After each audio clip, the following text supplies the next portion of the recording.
Halo teman-teman sahabat Tunduy, apa kabar semuanya? Berjumpa kembali dengan saya. Kali ini kita membahas bagaimana caranya memulai beternak kelulut hitam. Teman-teman sahabat Tunduy, ini pertanyaan yang menurut saya sangat penting dan fundamental, sangat mendasar ya. Karena jika kita tidak tepat dalam mempersiapkan dalam beternak kelulut ini atau budidaya kelulut ini, maka bisa saja menyebabkan kerugian-kerugian tersendiri dalam beternak kelulut hitam, teman-teman. Nah, saya telah membagi dua bagian besar menjadi panduan untuk mengarahkan teman-teman pemula ya, yang mau atau hendak budidaya kelulut hitam ini. Apa saja hal tersebut? Tonton video ini selengkapnya.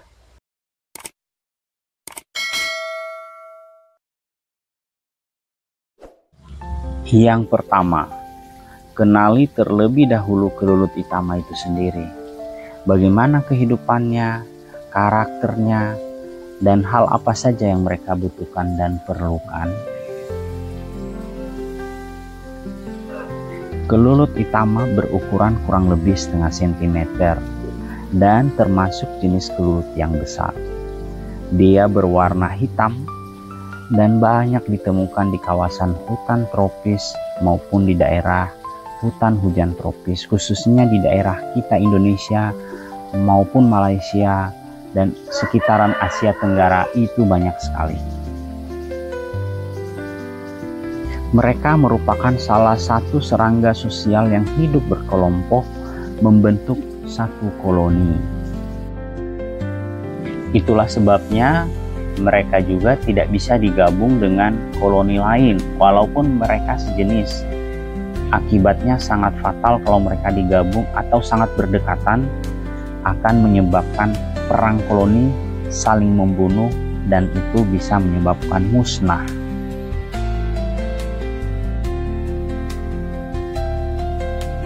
Kelulut hitam termasuk agresif ya, sangat agresif dan responsif, namun tidak bersengat. Jadi sangat aman untuk dibudidaya oleh siapapun, baik teman-teman pemula maupun dalam pemeliharaan dekat-dekat kompleks perumahan sendiri.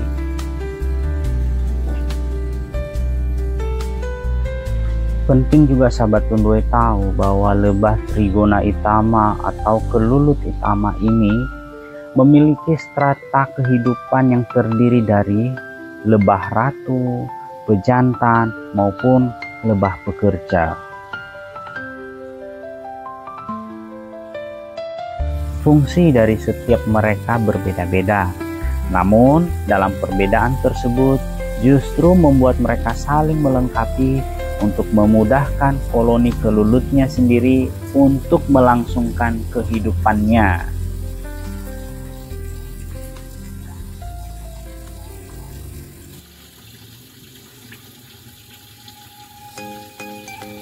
Teman-teman sahabat Tunduy, ini ratu dari kelulut hitam. Ratu ini tugasnya bertelur saja untuk meregenerasi dan memperbanyak jumlah koloni, mempertahankan koloninya semakin banyak dan semakin besar.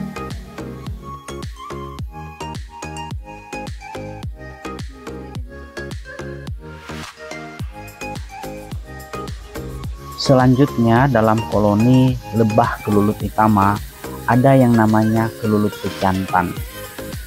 Di sini kerjanya hanya satu kali aja dalam hidupnya, yaitu mengawini ratu. Setelah itu mereka hanya jadi kelulut pengangguran karena pejantan tidak bisa bekerja, tidak bisa juga merawat sarang. Nah, biasanya mereka ini akan dibunuh oleh pekerja pada saat-saat musim paceklik, teman-teman. Karena kalau musim paceklik artinya kekurangan vegetasi dan bahan makanan untuk mereka. Jadi kelulut pejantan ini tugasnya hanya mengawini ratu saja. Yang selanjutnya yang ada di dalam koloni kelulut hitam ini adalah kelulut pekerja. Mereka jumlahnya yang paling banyak di dalam satu koloni kelulut. Tugas mereka ini adalah menjaga sarangnya, menjaga lebah-lebah muda. Mereka merawat sarang, mereka juga mengumpulkan nektar dari bunga-bunga untuk menghasilkan madu. Mereka mencari polen, ya, mereka simpan untuk pakan lebah-lebah mudanya, dan mencari resin, ya, getah-getah dari kayu untuk diolah menjadi propolis. Semuanya itu dikerjakan oleh kelulut pekerja. Kehidupan dari kelulut ini termasuk singkat, namun produktivitas dan kerja kerasnya tinggi. Untuk lebah-lebah pekerja kelulut itama bisa 40-60 hari masa hidupnya. Dan kalau ratu bisa bertahan 3-5 tahun pada kondisi lingkungan yang sehat.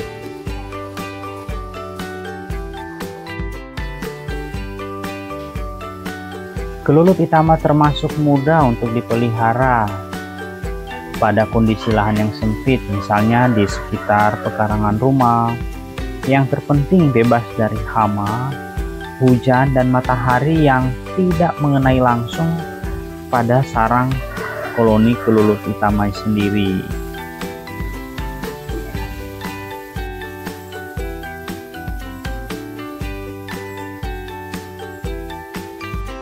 Semakin banyak pekerja dari koloni kelulut itama kita, maka semakin baik pula keberlangsungan koloni tersebut. Bagian kedua yang mau saya sampaikan kepada teman-teman, hal apa saja yang perlu kita siapkan saat budidaya atau beternak daripada kelulut itama ini sendiri. Sebenarnya teman-teman, cukup mudah untuk beternak atau budidaya kelulut itama. Hanya kita perlu strategi yang baik dalam mempersiapkannya. Ada 3 produk yang dihasilkan dari kelulut itama itu sendiri, yaitu pertama propolis, yang kedua madu, dan yang ketiga adalah polen. Walaupun kelulut itama ini termasuk jenis kelulut yang besar, namun tetap pastikan bahwa vegetasinya ada pada jangkauan mereka yang lebih mudah untuk memastikan keamanan daripada para pekerja kelulut itama kita. Berhubung predator maupun serangga akan selalu mengintai dan siap memangsa kelulut-kelulut kita jika mereka lengah atau jarak daripada sumber vegetasinya terlalu jauh. Ini vegetasi yang penting buat kelulut itama kita. Yang pertama adalah resin. Menurut saya, yang paling utama dibutuhkan oleh kelulut itama adalah resin. Resin merupakan getah yang dihasilkan oleh kayu tertentu yang dicampurkan dengan enzim atau air liur dari lebah kelulut sendiri sehingga membentuk propolis.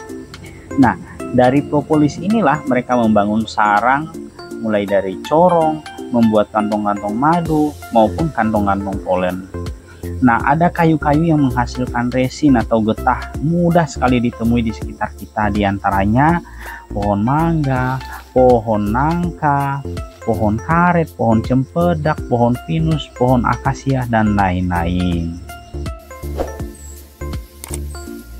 Berikutnya, vegetasi yang penting buat kelulut itama kita adalah nektar. Nektar dihasilkan dari sari bunga tanaman atau bagian lain dari tanaman floral ini yang diolah oleh lebah kelulut menjadi madu. Madu inilah produk yang paling diminati oleh banyak orang karena khasiatnya yang sangat tinggi. Selanjutnya, vegetasi penting buat kelulut itama kita adalah bipolen. Bipolen adalah hasil dari pengumpulan serbuk sari bunga yang sudah diolah oleh lebah kelulut sebagai makanannya.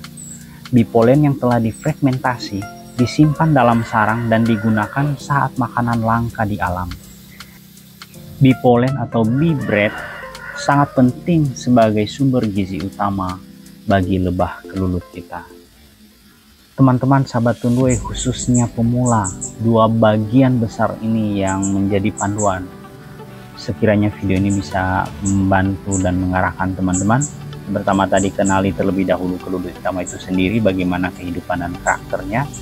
Dan yang kedua yang perlu Anda ketahui, hal apa saja yang perlu kita siapkan saat budidaya. Semoga video ini membantu teman-teman, dan jangan lupa mendukung channel ini dengan memberikan like, komen, dan subscribe dan share sebanyak-banyaknya agar saya terus bersemangat membagikan edukasi terkait lebah-lebah kelulut hitam. Terima kasih.